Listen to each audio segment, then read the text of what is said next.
greatest thing about this tour, by the way, is we get here first. As you can see, we've got the place to ourselves. By the time you get back to the bus at 9:50. Shut it. By the time you get back to the bus at 9:10, the car park will be a lot fuller than it is now. 2 restrooms. Actually, come this way a bit. I used to do it over here.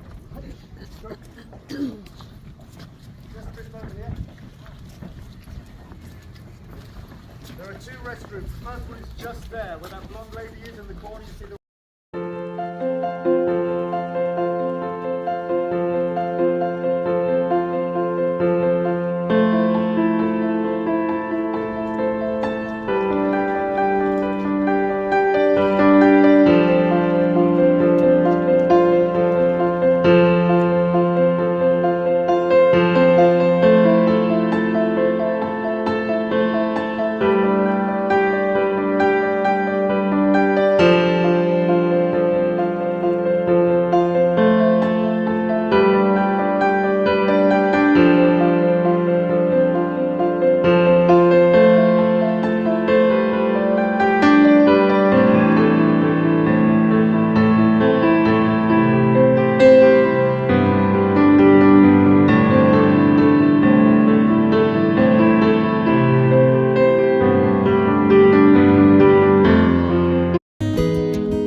did.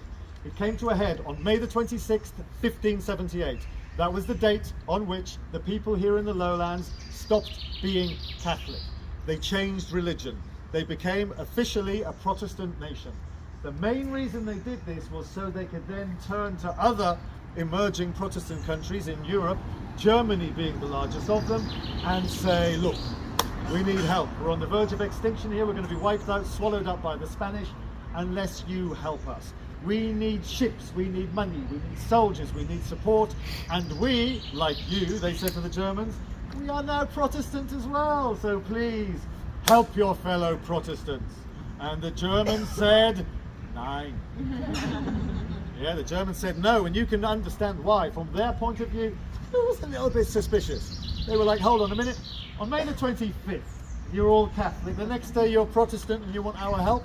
I don't think so, they said, unless they gave them a chance. Thank God. They said, if you can prove to us that you're serious about our religion, then of course we'll help you. The way you're going to do that, they said, they laid it all out for them.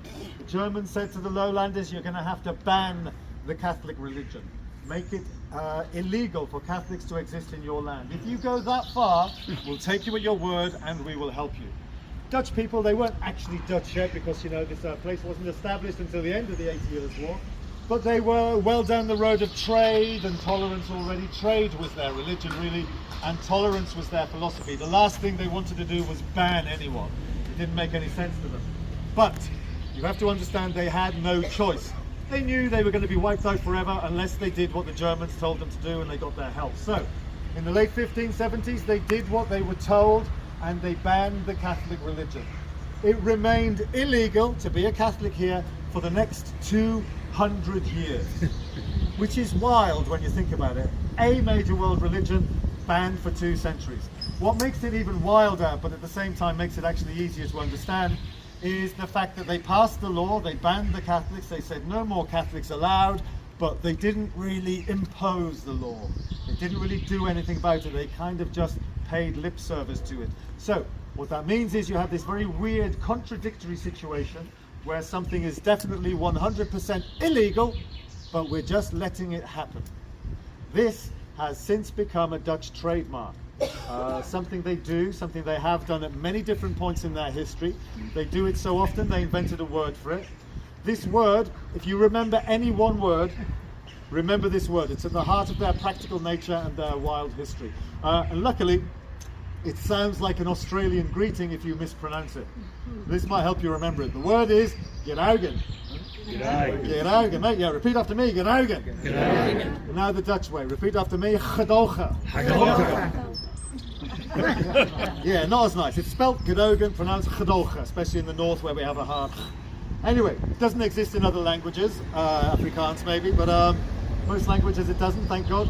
The nearest we have in English in translation, we say turning a blind eye. Deliberately not seeing something, choosing not to see it because it does not serve our purposes. They did it for 200 years with the Catholics for very, very, very good reason. In order to get that help from the Germans, in order to defeat the Spanish, in order ultimately to take over the world. I know they didn't have it all planned out from the beginning, but this changing religion was definitely the first step towards world domination. They did it for 200 years with the Catholics, they did it for 800 years with the Red Light District. One of the first neighbourhoods to be established in Amsterdam, not made fully legal until October of 2000. So for 900 years they just turned a blind eye to all of that as well. And they do it today, don't they, with marijuana. It will surprise most of you to learn that the smoking, the eating, the buying, the selling, the growing and the owning of marijuana in the Netherlands are all against the law. Despite what you may have heard, despite its international reputation, despite the smell in the streets and the evidence before your very eyes, it is illegal. It's another example of Gedaugen. Just to hammer it home, Gedaugen is a government policy of ignoring government laws. That's how insane this country is. The reason I mention all of this now, number one, you have to know, but it ties in with the religion thing. So when they became Protestant, many of the new Protestants were pretty angry. They've just come off the back of a couple of hundred years of often very violent, tyrannical Spanish overrule, and remember 1,600 of them had just been tortured and killed. So some of them went around the Catholic churches with hammers and sticks. They killed many Catholic priests that they got a hold of. The rest of them went into hiding. They smashed up the statues and the stained glass windows that the Catholics are very fond of. Some of them were just blacked out, like these ones here. I believe this is an example of the ones that have been blacked out since that period. I'm not entirely sure, but I think so. I know they did that, just covered them up because they didn't like them. And all of the Catholic churches became Protestant churches for 200 years. Then when it was all over, in the late 1770s, most of them were given back. So yeah, it's a weird, weird religion. Today, I know I mentioned in 2016, 50% of this country said they didn't believe in God or religion. The latest figures are, it's now up to 56%. So religion is definitely dying. Just for your information, if you're interested, 18% remain Catholic, 16% remain Protestant, which is surprising. I would have thought there'd have been more Protestants still, but the Catholics are hanging on in there. And 6% Muslim, the rest, small number the rest. But yeah, religion certainly is still in decline in this country. The reason this church is so big, by the way, one of the 6 biggest in the country, I think, is because when they built it, this place still used to flood all the time. You will see we're on a bit of an incline here. So they built this, is now the highest part in Edam, and basically whenever it flooded, everyone would come in and hide and take refuge from the flood until it was over. And they would bring their animals too. They didn't necessarily have all the dairy cows at the beginning, but you know, all the other farm animals would have to come and survive the flood, hence the size of the church.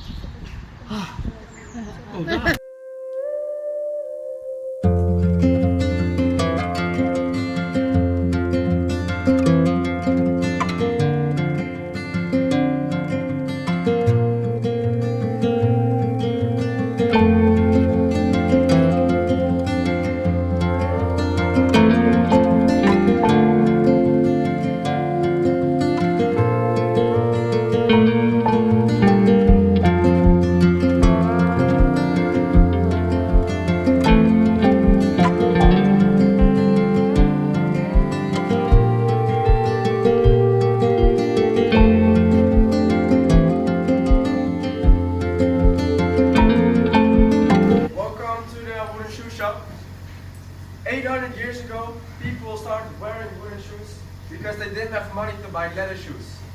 So they use wood because it was strong, waterproof, cheap, and we use poplar wood because those trees grow very fast.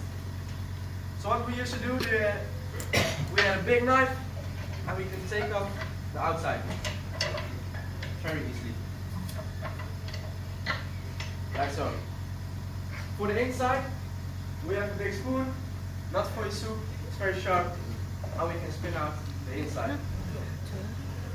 This was very heavy work, and a person with 15 years of experience could make 2 pairs per day. And then the machines arrived, and now we could make 200 to 300 pairs per day.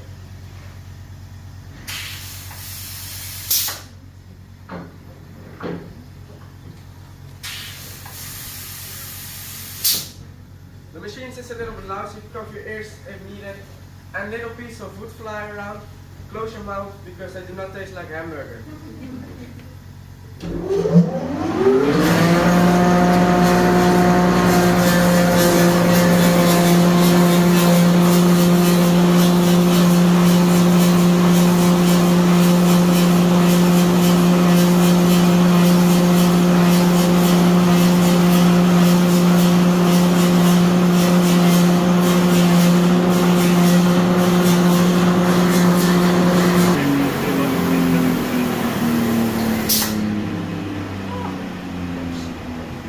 And just like that, we have the outside.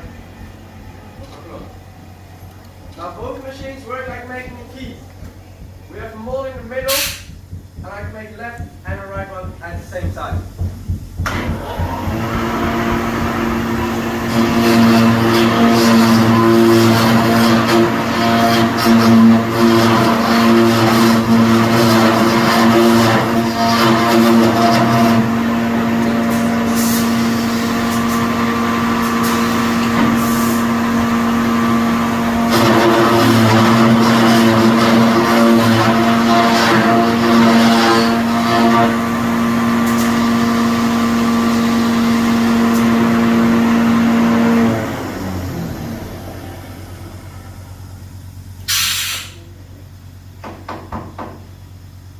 And that's how we make the inside of a wooden shoe.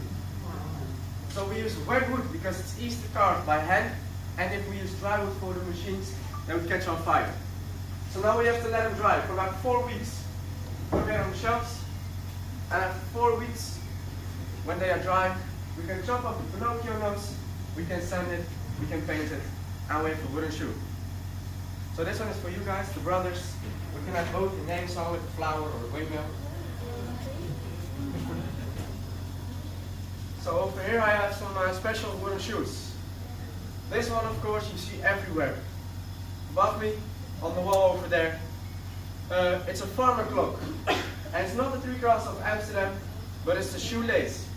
It's supposed to look like a leather shoe from back in the day. So we have 2 sides made out of leather, the shoelace, and if you put your toes up, you can see the wrinkles inside the shoe. When I'm talking to Spanish people, they say the 3 Crosses of Amsterdam are the 3 times you lost in a World Cup final. So next time when we play against Spain, no, this is a fisherman cloak, so they won't slip on the ice. And they always have the points on the front, so they can put it in the fishing net and take the fishing net out of the water with their feet. Walking on wooden shoes, it's very healthy, very good for the posture, very good for the back, because your feet think they're walking on the ground, and you always walk straight. So in hospitals, nurses wear these mostly with the leather top. It's very comfortable to wear as well. This is a marriage cloak. It was a tradition on Marke, it's an island 7 kilometers from here, that if you wanted to marry a girl, you had to carve out your own wedding shoe. And it would take 400 hours. So you had 400 hours to decide if you really wanted to marry the girl. And then you gave him to the father. And the father could decide if you could marry her or not. If you put him in front of the window, the whole village could see his daughter was getting married. But if they were on the streets the next morning, don't come close, run away. The last one. There's something wrong with this wooden shoe. Can someone see what's wrong? The heels. The heels on the front, who said that? Very good. The footprint is backwards. It's a smuggler's shoe. So 100 years ago in Belgium, everything was cheaper. So I wear these, walk onto the beach to Belgium, then we go this way, and the police will look this way. This way, police. The wrong way. And this is the reason why we call the Belgians stupid. And they, of course, call us cheapskates. They say when you fly over the Netherlands with the plane and you look down, you can see toilet paper drying from the washing line. They say we wash it 3 times. But that's of course not true. We wash it 4 times. Sell it to the Belgians. Thank you very much for your attention. I'll take you to the souvenir shop.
beautiful. So now if you watch this side, you can see some houses. And what can you like notice on the houses?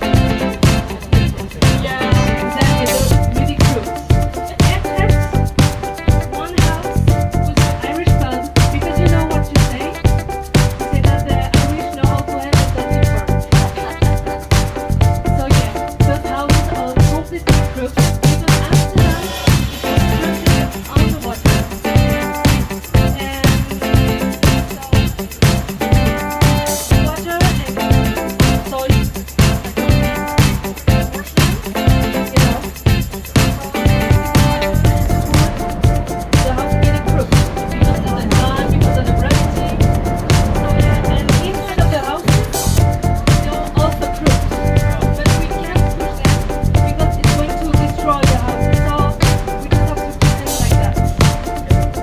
And so the houses, we call them the dancing houses because just behind them there's the Ramen Square, which is like the party district.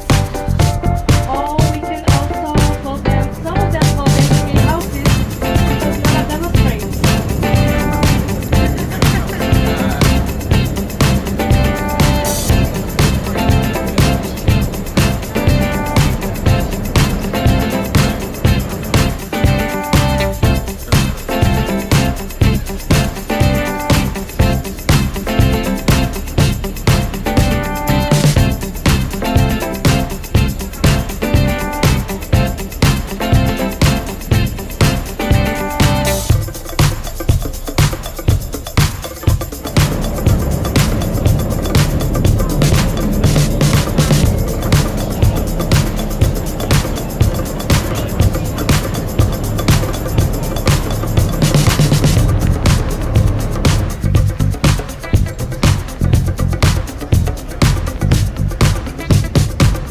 Making good progress.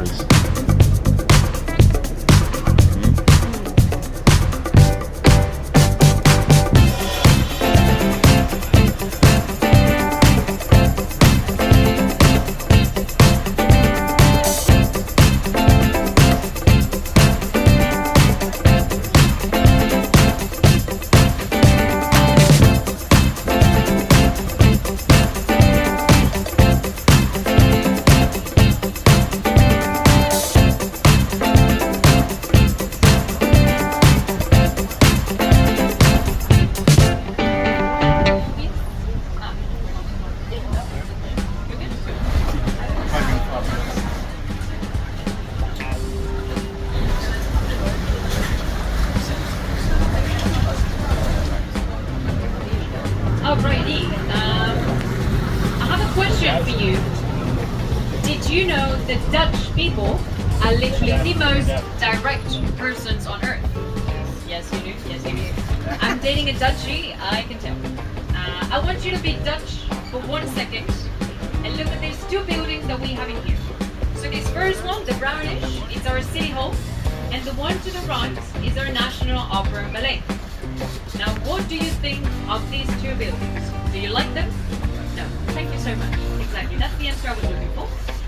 They have been voted for many years in a row the ugliest buildings of Amsterdam. But beauty is on the inside. The National Opera and Ballet is the second best in acoustics of the world after Sydney. So it's a really, really good opera.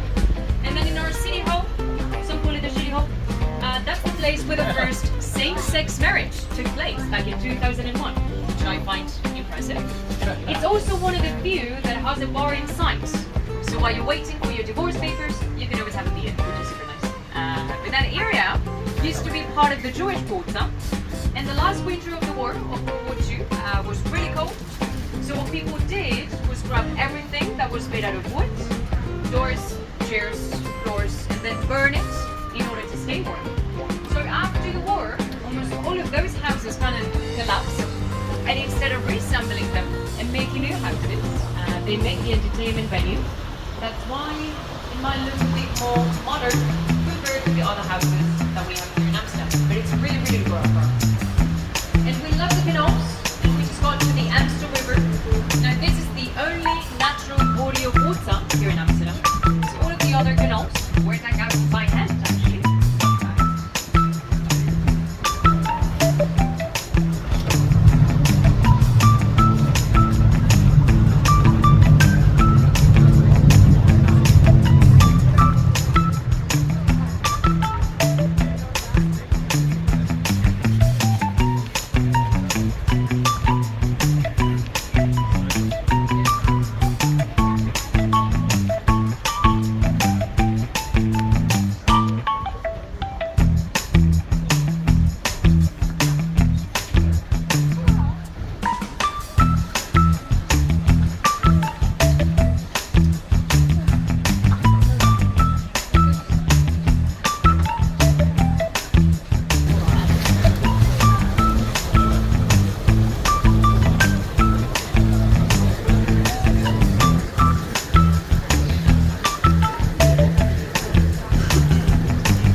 of the ones that used to go to Asia with the Dutch East India Trading Company to drive all the spices. Fun fact, if you get a ticket for the white building there, which is the Maritime Museum, you can get into the boat as well and see how they used to live for many years at the sea. But I want you to look the other way. In electricity. So they're like river houses. It wakes up, they have heating, they have running water. But what do you think that happened to the price of these permits over time? Went up, went up. No! Still the same. The price of these permits has not changed. It can go from about 500 euros to 3,000 euros roughly, depending on the location, the spot, the size of the spot. The tricky thing is getting one of these permits. So what people do is when they sell the permit, they usually sell it with the houseboat included. And the price can skyrocket to $1.5 million maybe. It's super, super expensive. There's still hope for you because a lot of these houseboats are Airbnbs. So you can always give it a try for one night, a couple of nights, not that expensive on Airbnb or Booking.com. Now I like to play a game to know if a houseboat is an Airbnb or not. I call it Spot the Tourist. Game rules? Easy. You just wave at them, the people on the houseboat. If they wave back, they're tourists. If they wave back super excited, probably Americans. With one finger, probably Dutchies. Dutch people are sick of people waving at them, so you want to be careful with that because it's their place to live. Yeah. Now we saw if there are some houseboats that still maintained the shape of the boat. Those are the first ones that came here to Amsterdam. We call them cargo ships, and we took the engine out to make more living space, so they're not motorized. But of course, for specific maintenance reasons, every 5 years-ish, we do have to move. But as you might have noticed, some of the houseboats are taller than the bridges. So what do?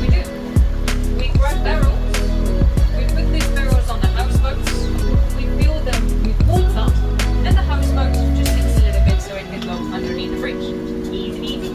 And we only did this once, and only once because it's quite expensive. On one occasion, we had to lower the water level of the canal, but not anymore. We just use the barrels. And then we're going to see the second type of houseboats. These are the rectangular shaped ones.